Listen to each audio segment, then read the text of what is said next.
Ketika hati tak lagi takut kekurangan. Oleh Muhammad Hamzah Harun, Ruqyah Hati Institut, Ruhani, Makassar. Banyak kegelisahan lahir. Bukan karena kita benar-benar kekurangan. Tetapi karena hati takut akan kekurangan. Takut tidak cukup. Takut tidak kebagian. Takut masa depan tak seaman yang dibayangkan.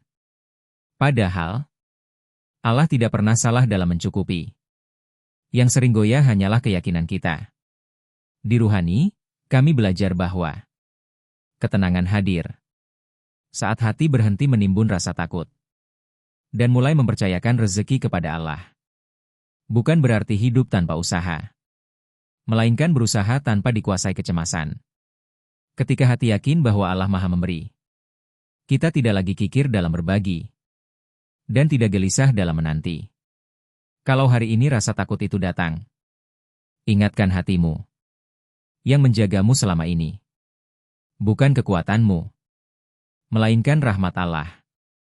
Dan hati yang percaya pada rahmatnya tidak mudah dikuasai rasa kurang. Makassar, Senin, 16 Februari 2026.